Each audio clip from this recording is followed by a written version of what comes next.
नमस्कार। आज हम एक बहुत ही गंभीर और दुखद घटना पर बात कर रहे हैं।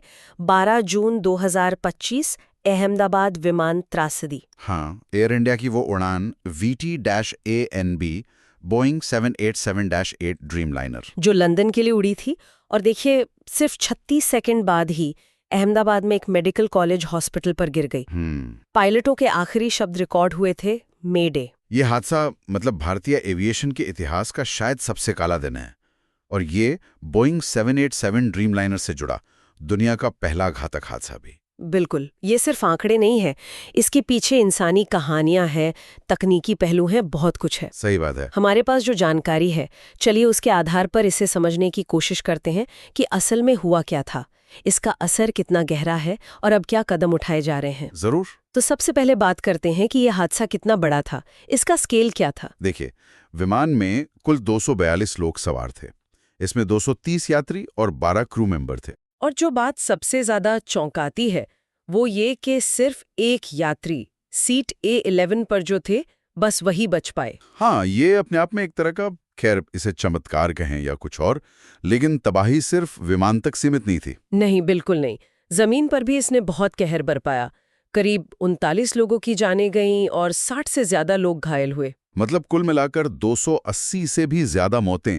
ये आंकड़ा बहुत बड़ा है। हाँ, और जमीन पर इतनी मौतें, ये दिखाता है कि इम्पैक्ट कितना भयानक था। बिल्कुल, खासकर जब विमान एक घनी आबादी वाले शहरी इलाके में गिरता है, अहमदाबाद जैसे शहर के बीचों बीच। ये शहरी हवाई रास्तों के जोखिमों पर भी मतलब एक बड़ा सवाल खड़ा करता है। और इन आंकड़ों के पीछे जो दर्दनाक कहानियां हैं, पहचान की प्रक्रिया ही कितनी मुश्किल रही होगी। हाँ, DNA जांच से करीब 251 शवों की पहचान हो पाई। इनमें फ्लाइट अटेंडेंट नघनथुरी शर्मा, जाने माने फिल्म मेकर महेश चिरावाला और गुजरात के पूर्व मुख्यमंत्री विजय रूपाणी जी भी शामिल थे। कुछ कहानियां तो ऐसी हैं कि सुनकर ही रोंगटे खड़े हो जाते हैं।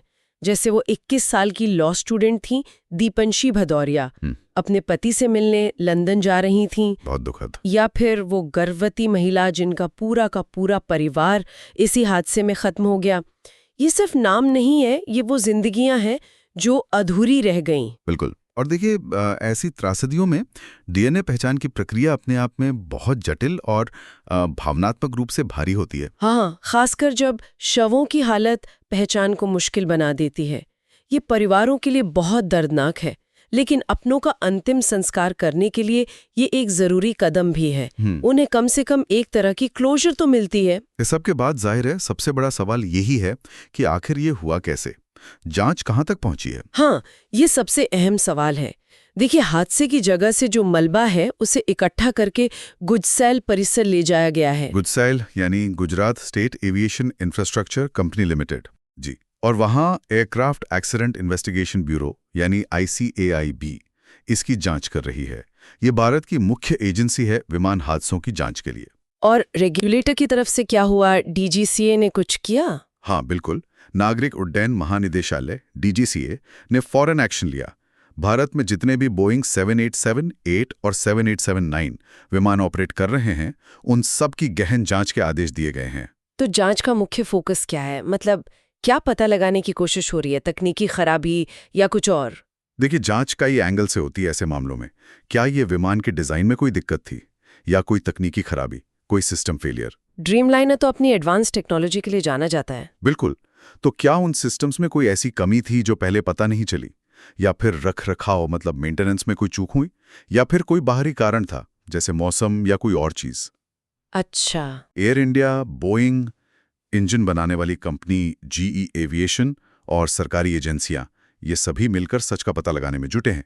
चुनौती बहुत बड़ी है क्योंकि मलबा काफी बुरी हालत में है। जाहिर है इसका असर सिर्फ इंसानी जिंदगियों और सुरक्षा पर ही नहीं पड़ा है, आर्थिक तौर पर भी एक बहुत बड़ा झटका है। हाँ बिल्कुल, अनुमान लगाया जा रहा है कि इस हादसे से एयरलाइन इंडस्ट्री पर करीब $475 मिलियन का बीमा क्लेम आ सकता है। $475 मिलियन?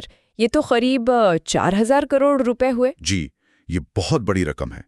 ये न सिर्फ एयर इंडिया की आर्थिक स्थिति के लिए एक बड़ा झटका है, बल्कि ये बोइंग 787 ड्रीमलाइनर की प्रतिष्ठा पर भी एक सवालिया निशान है। क्योंकि ये विमान तो दुनिया भर में इस्तेमाल होता है। हाँ, अब ये जो सुरक्षा जांच हो रही है, इसके नतीजे बहुत अहम होंगे। वो तय करेंगे कि भविष्य में इस विमान का ऑपरेशन कैसे होगा।